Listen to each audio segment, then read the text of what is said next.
వేరే పార్టీలలో ఉంటూ కోట్ల రూపాయల స్కామ్లకు పాల్పడి విచారణలు ఎదుర్కొంటున్న నాయకులు వారు తమ పార్టీలో చేరగానే విచారణలు ఆగిపోతాయి. వారంతా మంచివారవుతారు. ఇది బీజేపీ సిద్ధాంతం. అధికారం ఉంది కదా అని అడ్డదిడ్డంగా దోచుకు తింటున్నప్పటికీ, ఇతర పార్టీల వారి మీద దౌర్జన్యాలు చేస్తున్నప్పటికీ తెలుగు తమ్ముళ్ళ తప్పేమీ ఉండదు. పైగా వారంతా అమాయకులు. ఇది తెలుగుదేశం సిద్ధాంతం. తమ పార్టీ నాయకుల కార్యకర్తల ఇళ్లను కూల్చివేస్తున్నా, టీడీపీ వారి దాడులకు బలవుతున్నా జనసేనాని ఏమీ జరగనట్లే ఉండాలి, స్పందించిన అవసరం లేదు. ఇది జనసేన పవన్ కళ్యాణ్ సిద్ధాంతం. గట్టిగా ఎవరైనా ప్రశ్నిస్తే కూటమి ఐక్యతకు త్యాగాలు చేయాలి అని చెప్పడం, ఒత్తు ధర్మంలో భాగంగా తమకు అన్యాయం జరిగినా ప్రశ్నించకుండా ఉండాలి. ఇది పవన్ మెట్ట వేదాంతం. ప్రస్తుతం ఈ ఆలోచన ద్వారానే జనసేన నాయకుల కొంపలు కూల్చుతుంది. ప్రశ్నిస్తానని పార్టీ పెట్టిన పవన్ కళ్యాణ్ పార్టీలో తమకు జరుగుతున్న అన్యాయాలపై, టీడీపీ నాయకులు చేస్తున్న అవమానాలపై, నామినేటెడ్ పోస్టులలో చూపుతున్న వివక్షతపై ప్రశ్నించిన వారిని ఏకంగా జనసేన పార్టీ నుంచి సస్పెండ్ చేయటం మరింత బాధ కలిగిస్తుందని ఆది నుంచి పవన్తో నడుస్తున్న నాయకులు అంటున్నారు. గతంలో ముఖ్యమంత్రులుగాను, పార్టీ అధ్యక్షులుగాను పనిచేసిన వైఎస్ రాజశేఖర రెడ్డి, జగన్, ప్రస్తుత ముఖ్యమంత్రి తెలుగుదేశం పార్టీ అధ్యక్షుడు చంద్రబాబు లాంటి వారు తమ పార్టీ వారిపైన, తమను నమ్ముకున్న అనుచర వర్గం పైన ఏగ కూడా వాలనిచ్చేవారు కాదు. వారి తప్పులు సాక్ష్యాధారాలతో సహా బయటపడినప్పటికీ వారిని ఒక్క మాట కూడా అనేవారు కాదు. పూర్తిగా మద్దతునిస్తూ వారికి అండగా నిలబడేవారు. తమ నాయకులపై అలా ఎవరైనా ఆరోపణలు చేస్తే అది శత్రువు పార్టీ అయినా, మిత్రపక్షమైనా ఖండించేవారు. అనుచరులు కూడా అలానే తమ అధ్యక్షుడికి అనుకూలంగా ప్రాణాలను ఇవ్వడానికైనా సిద్ధంగా ఉండేవారు. అయితే జనసేన అధ్యక్షుడు పవన్ మాత్రం ఈ విధానానికి పూర్తిగా వ్యతిరేకంగా ప్రవర్తిస్తున్నారు.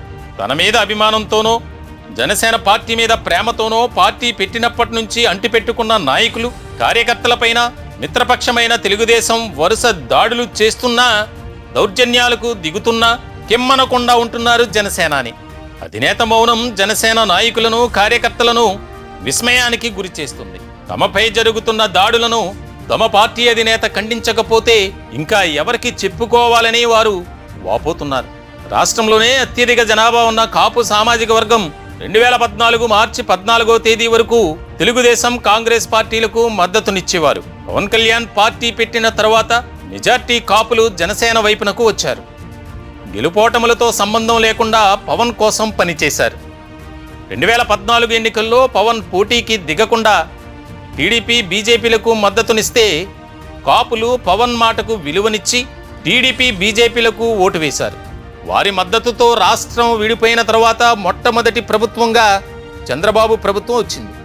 ఆ ప్రభుత్వంలో తెలుగుదేశం, బీజేపీలు మాత్రమే అధికారం పంచుకున్నాయి. జనసేన మాత్రం బయటే అధికారానికి దూరంగా ఉండిపోయింది. తిరిగి 2019 ఎన్నికల్లో అప్పుడు అధికారంలో ఉన్న టీడీపీ తమను మోసం చేసిందని ప్రకటించిన పవన్ కమ్యూనిస్టులు, బీఎస్పీలతో పొత్తు పెట్టుకుని ఎన్నికలకు వెళ్లారు. ఇదేమిటని ఒక్క మాట కూడా ప్రశ్నించకుండా కాపులు, జన సైనికులు పవన్కు అండగా నిలబడి శక్తి వంచన లేకుండా ఆ ఎన్నికలలో పోరాడారు. నాటి టీడీపీతో పాటు జనసేన కూడా ఆ ఎన్నికలలో ఘోరంగా ఓడిపోగా వైసీపీ ప్రభుత్వాన్ని ఏర్పాటు చేసింది.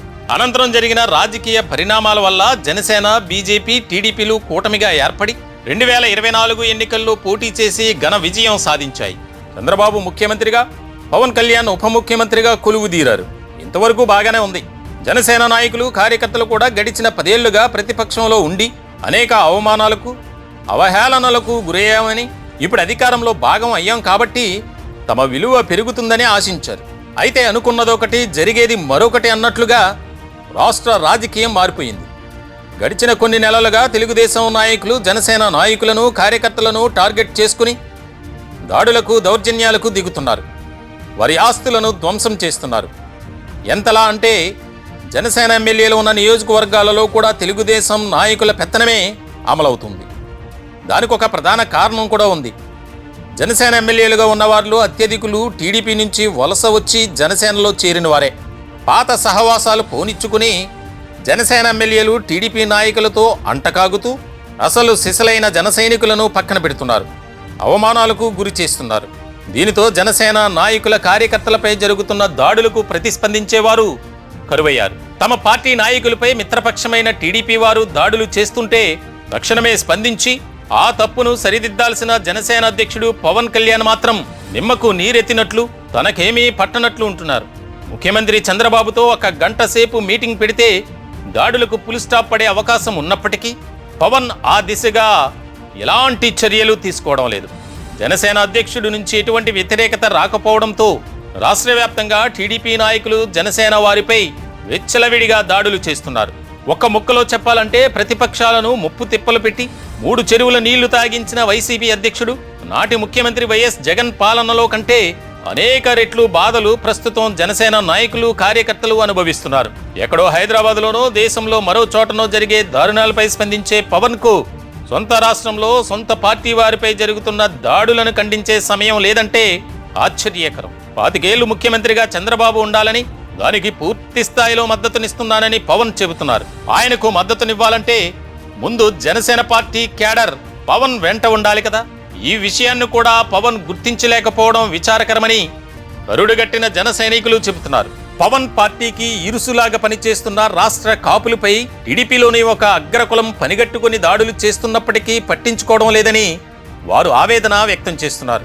దారకానిపాడులో తిరుమల శెట్టి లక్ష్మీనాయుడును చంపింది, మచిలీపట్నంలో మంత్రి కొల్లు రవీంద్ర అండతో అధికారులు శ్రీపతి విజయ్ ఇంటిని కూల్చింది, శ్రీకాళహస్తిలో కావలి శివకుమార్ ఇంటిని పడగొట్టింది టీడీపీలోని ఆ అగ్రకులమే. ఇలా చెప్పుకుంటే ఇటీవల కాలంలో జనసేనలో కాపులపై జరిగిన దాడులు, దౌర్జన్యాలు ఓకొల్లలు. పవన్ కోసం తమ వ్యాపారాలను, ఉద్యోగాలను సైతం వదిలి అహర్నిశలు కష్టపడి జనసేన పార్టీ గెలుపు కోసం కృషి చేసిన అనేక మంది కాపు నాయకులు ఇటీవల కాలంలో జనసేనను వీడుతున్నారు. టీడీపీ దాడులపై పవన్ మౌనం రాబోయే రోజుల్లో పార్టీని అధపాతాళానికి తొక్కేస్తుందని వారంటున్నారు.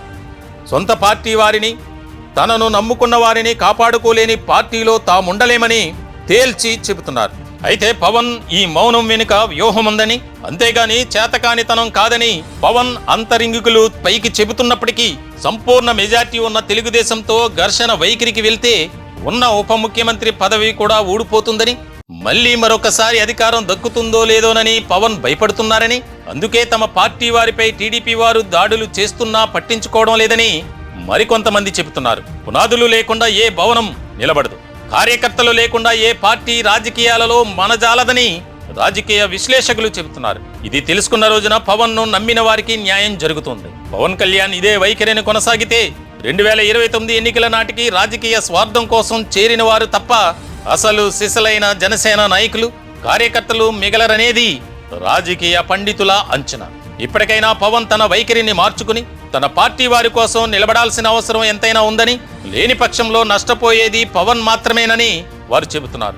అలాగే తనను నమ్ముకున్న సామాజిక వర్గానికి అన్యాయం చేసిన వారుగా చరిత్రలో పవన్ మిగిలిపోతారనడంలో ఎలాంటి సందేహం లేదని జనసేన నాయకులు, కార్యకర్తలు ఆవేదన వ్యక్తం చేస్తున్నారు. తక్షణమే జనసేన పార్టీ వారిపై జరుగుతున్న దాడులకు అడ్డుకట్ట వేయాలని, ముఖ్యంగా తన సామాజిక వర్గంపై జరుగుతున్న దాడులను ఖండించి తగిన చర్యలు చేపట్టాలని, సంస్థాగతమైన పార్టీ ఎన్నికలు నిర్వహించి క్యాడర్ను పటిష్టపరచాలని, స్వతంత్రంగా ఎదిగి అధికారం చేపట్టే విధంగా చర్యలు తీసుకోవాలని జనసేన నాయకులు, కార్యకర్తలు డిమాండ్ చేస్తున్నారు.